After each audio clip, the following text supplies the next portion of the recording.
Hey YouTube, it's me again. Thought I'd come back with another video, show you guys something that you might not have seen before. I don't know. So this is the Spectra Premium F26E tank. I'm doing a 38-gallon swap upgrade on my 94 Power Stroke because the rear tank died, which was a factory 16-gallon. Ordered this off Rock Auto, 170 bucks. Canadian anyway.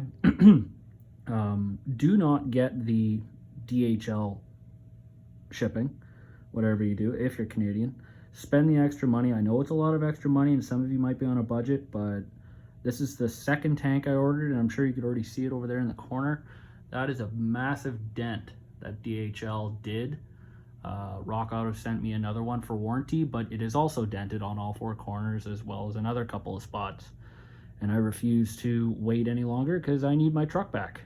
So this in my hand here is a modified sending unit from CP Addict, considering they're the only ones I could find that actually make the sending units for the old Power Strokes. So to fit the 38-gallon tank, this is for a 19-gallon steel tank, okay? When you order the fuel tank, it'll come with a kit, or at least it should. It'll come with 4 longer bolts, 4 spacing rods, so to speak, tubes, pipes, whatever you want to call them, as well as some electrical connectors and 2 pieces of copper tubing. You're going to want to use the one that fits. I cut this down about one, two, quarter half, quarter one, quarter, about 1.25 inches. You can go 1.5 inches if you want. I cut it down 1.25 inches. I just marked the end off before I slip the pickup screen on. I gotta be careful of that. So a lot of test fitting is gonna be needed. A lot of patience is gonna be needed for this swap. You do not want to mess this up or you will be struggling to get everything back apart to fix your mistakes. As for the sending unit float, the factory one is obviously not long enough. So this is 1/8 inch by 36 inch length rod that I picked up. Now this is not 36 inches in length. Basically I took the factory sending unit arm because it just clips on via that tab. And you kind of lift it away and it pulls off of that. And I followed it exactly, except I added about 2¼ inches of length for the first one here, or for the first bend down. Added, so that first black mark right there, I'd show you, but I'm kind of holding this thing. That is where that bend is normally on your factory unit. And then that black mark, not the one to the right of your screen, but the one in the middle between the bend and the float, that's the 90 degree where the float normally is. So I extended both of those, this area here and this area here, about 2¼ inches each. So you want about 4½ inches of extra length. And then you'll play around with that length there of this. Whoa, that's not what you want to see. Of that one there, that length. You want to play around with the angles at which it sits to get it, you know, comfortable in the tank. So if let me see if I can get a better angle on this. If you're holding this sending unit 90 degrees, that's where my float's gonna sit, because that pickup right there is on the bottom of the tank. I personally have it on the very bottom of the tank, try and get rid of all the, you know, so it's sucking as much fuel out of the tank as possible. No more of those park your truck on a hill, run out of fuel type deals. So another thing you'll have to do is the F26E is meant for a gas truck. Now there's 2 of these, 2 part numbers for this, F26E and F26D. They're the exact same tanks. The only difference is the F26D has a vent tube spot welded in here. I'll put links in the description for where I got my measurements and where I got my, basically a quick write-up on what I copied with my own little few modifications to try and, or not modifications, but you know, my own tweaks to get it to work on my truck. So this tab and this tab, the two lower tabs, are the factory tabs in this fuel tank when you buy it.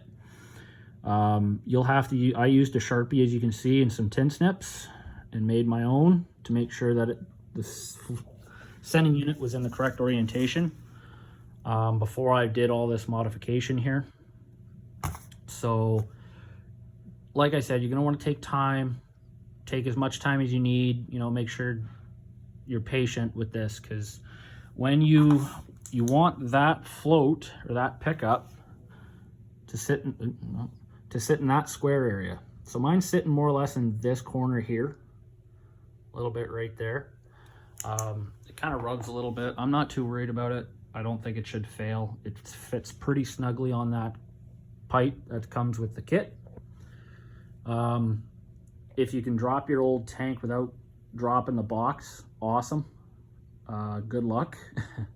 You will need a 3/8 and a 5/16 quick disconnect tool. You can try using the cap of a Sharpie.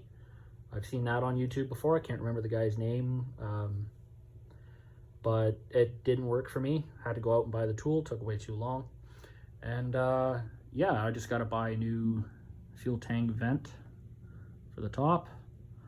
And all I can say is, if you order anything off of Rock Auto, please make sure you double check the tanks and everything. Their warranty is really quick, really easy.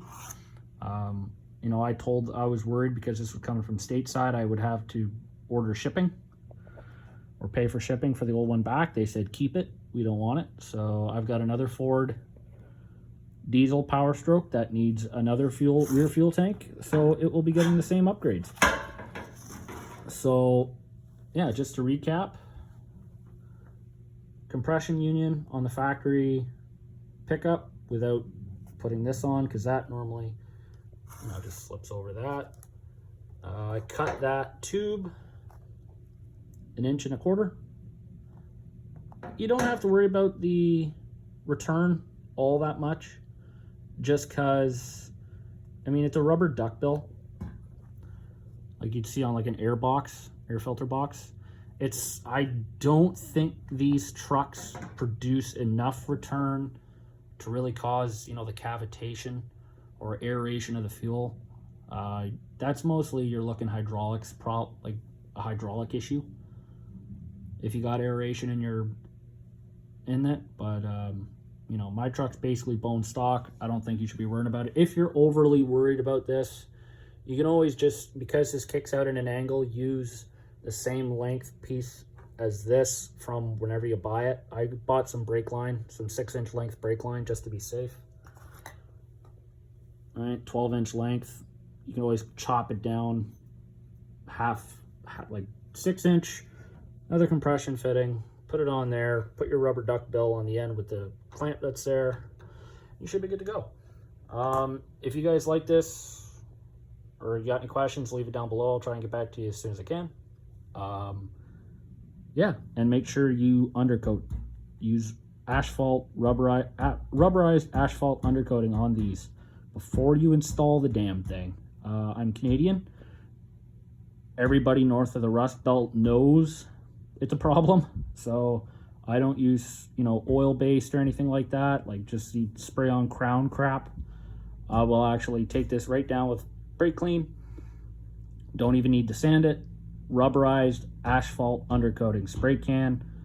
Can't remember the name of it, but yeah, let me know what you guys think.